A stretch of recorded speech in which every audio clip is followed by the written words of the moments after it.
any of you know what the Adverse Childhood Experiences Questionnaire is?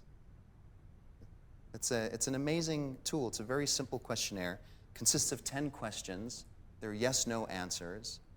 And the score is generated by adding up the yes answers.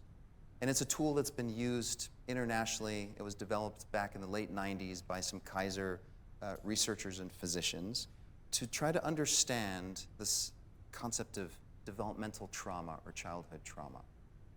It turns out that a score of 4 or more indicates significant childhood trauma and is correlated to a whole host of other health issues. So for example, a score of 4 or more indicates a 500% increased risk of depression, a 1,200% increased risk of attempting suicide. It doubles your risk of stroke and heart disease, and it triples your risk of obesity.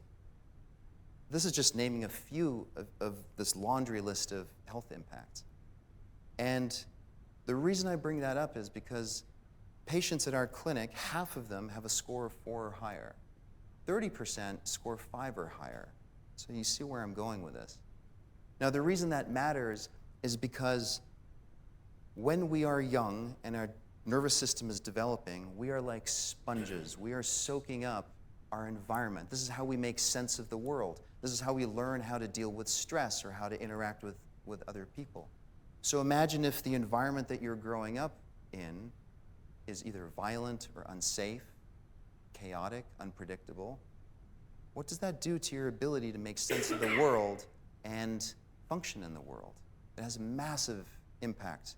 So part of our job as mental health providers is not just to pump you through full of ketamine and hope for the best, but it's actually to help you understand how to cope with these forms of arrested development.